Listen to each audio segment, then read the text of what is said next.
Hello and welcome to Nudge, the consumer psychology podcast with me, Phil Agnew. Today I'm chatting to Joel Klettle. Joel runs Business Casual Copywriting, where he has helped hundreds of marketers in SaaS, B2B and digital marketing dramatically improve their work with better copy. He's worked with brands like HubSpot, WP Engine and Rankings.io, supporting their marketing with smart improvements to their web pages, email strategy and content. In this episode, Joel and I talk about the importance of understanding consumers before creating marketing. Joel highlights the tactics he uses to better understand his consumers and how he's applied these principles at large organizations. I think this is particularly salient today. Right now, many customers across the globe have new priorities. Previously, we may have worried about securing a table at a high-end restaurant, but now we're worried about the supermarket stocking the items we need to make dinner. Understanding consumers today during this time of uncertainty is vital. Get it wrong and you might lose business at a crucial time. Get it right and your marketing might resonate. Anyway, over to Joel, who explains how his first venture into copywriting came via direct response marketing. Now, direct response marketing has a pretty bad name. It's essentially communication targeted at a specific customer or set of customers, and it's often linked to junk mail and cold calling. Here's Joel explaining his career to date and how he surprisingly fell in love with direct response marketing. The two funny things are, number one, I never saw a career in writing as viable for me. And number two, every job I've ever had has been a job I didn't know existed until it was my job. I stepped out in 2013 on my own, originally doing content, so blog posts, ebooks, that sort of thing. And I saw direct response copy, but I was disgusted by it. So my introduction to direct response and conversion copywriting was like supplements and forbidden neck pain cure and all these things that just seem skeezy and gross and awful and very used car salesmanish. And so when I first encountered the field that I worked in now, I hated it. I wanted nothing to do with it because it felt like I had to sell my soul. It wasn't until I met Joanna Wiebe, or I guess encountered her work, that I realized, holy crap, there's this whole clean, ethical, corporate side of this. The art of persuasion doesn't have to be about manipulation. It doesn't have to be dark and dirty and pushing people into things. It can be about helping people make better decisions and empathy and understanding people. It combined the writing I love, the analytics that I'd learned to love and had become so ingrained in me, and it had that competition factor. I could see and attribute my work to a result, and I could work to beat a control or beat my own work, and that was exciting to me. Applying nudge-like principles to your marketing can be really rewarding. Writing an email which converts or creating a web page that encourages the right clicks is satisfying. But getting there isn't easy, and it can be hard to know where to start. This is especially true if you expect results instantly. Joel goes on to explain that copywriting won't always provide a direct response. Instead, there are smarter ways to measure your work. One of the big things that you have to realize, and I think a benefit I brought with me into this, is the idea of attribution. So if all you look at is the direct one-to-one conversion of, say, an ad to a sale, that's not really how everybody interacts. Even though we're working to drive an immediate direct response, sometimes they might see an ad, then visit the site, then read some content, then do these other things. And so getting better at understanding how to look at the entire customer journey, getting better at understanding the ways people interact with sites, looking at things like heat maps, watching recorded user sessions, looking at that side of not only what does it say, but how is it presented, and looking at those journeys, that really helped inform me, because I think there's a tendency to only look at last stage attribution, be like, oh, this ad is killing it, or this landing page is not doing anything at all, and you miss the bigger picture. On a totally different side of things, one of the things I learned from the agency world is the need to be clear on communication and to always justify the why behind the work. I think a lot of people imagine that, my job is just purely creative. I lock myself in a room like Don Draper and wait for lightning bolts to strike. Only about 10% of what I do is actually writing, and the other 90% is research and talking to people and surveying customers and interviewing people. And so I think People miss that. And so communicating the value and the depth of what I do becomes really important. But every time that I send copy over, I'll either present it on a call and talk through the why behind what was done, or I'll send a video talking through. And that shifts the conversation away from surface level things like, well, we don't like this word choice, or, well, we don't like this section where it is, and more towards, do we agree on the rationale? Joel's making a really important point here. If you're looking to apply behavior science findings to your work, whether that's through adding copy that emphasizes social proof or creating a sales deck based around anchoring, you'll have to explain your working. It's no good sharing this work without context. Otherwise, teammates will get hung up on smaller details rather than gearing behind the same goal. In my team, we regularly share short 1 or 2 minute videos where we talk through a landing page, a sales deck, or an email draft, and explain the rationale behind our decisions. This elevates the discussion and leads to much better feedback. But how does Joel apply this in practice? Well, I asked him to give us an example of the work he did for the SaaS giant HubSpot. HubSpot creates world-class software for marketers around the globe, and they enlisted Joel's help to improve their website. So to set the stage for the HubSpot project, it's important you understand that from the get-go, we were under an insane deadline. HubSpot was overhauling this massive marketing site, a huge change in positioning. And we had, I think, under 2 months to do the entire site. And so the first lesson and takeaway is when you have time constraints, you need to be ruthless about the research process. You don't abandon it. You never jump straight to production. That's suicide. But you have to be ruthless about where you focus.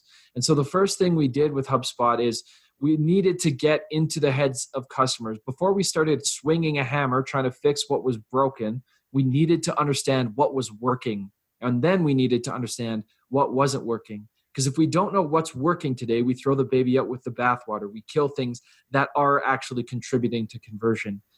So we had to be ruthless with the research, and there's a small subset of the things we'd normally do that we did because we pinned them as mission critical. The first was surveying customers. The reason you want to survey customers for a copywriting project of all things is because it allows you to get their feedback in their own language at scale. So we structured those surveys in a BDA format: before, during, and after. What was life like before using HubSpot? What drove you to look for a solution like HubSpot? Why did you choose HubSpot over other alternatives? Then the D for during. So what was that experience like? What surprised or confused you about that process? And then the after. So what results did you see because of HubSpot? What has HubSpot made possible for you? And so in capturing that feedback at scale, not only did we get a sense of the language customers used to talk about it and what these pain points, anxieties, and hesitations even were, but we got a really good way of quantifying that. We could look and analyze trends and themes. We could tabulate which of these things was coming up most often. So when we looked at, say, the CRM or the marketing tool or the sales tool, we could look at the benefits spoken about most frequently or the desired outcomes communicated most frequently. And now we had a good barometer for not only what to say and how to say it, but what priority we should be giving things on the page. We got the research we needed in a short amount of time, and we hit the deadline. We got the site live. We got a fantastic result on the other side. So copy can't take all the credit. That should be obvious by now. But site-wide conversions nearly doubled for HubSpot. Inbound demo requests increased by 35%. I believe inbound call volume increased by 27%. For a company like HubSpot, that's a big deal. And I think we can pin a lot of that success down to one line that I sort of alluded to earlier, was HubSpot offers a suite of tools that are powerful alone, but better together.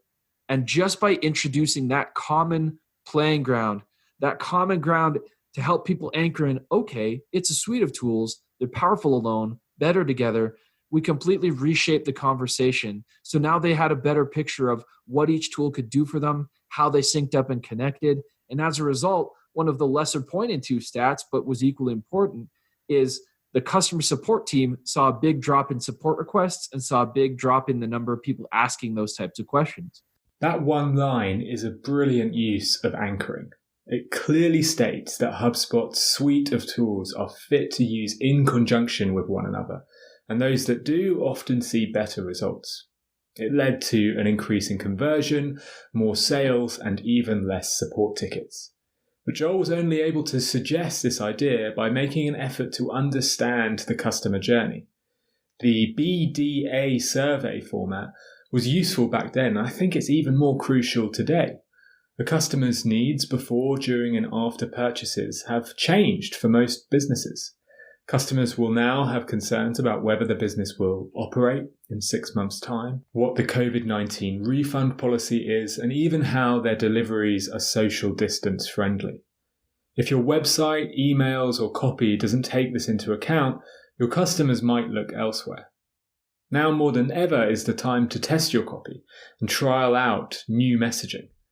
For example, say you're in the market for a new mattress. If you head over to Emma.com, the UK's most awarded mattress provider, the first thing you'll see on their site is their Easter sale and then information about their product.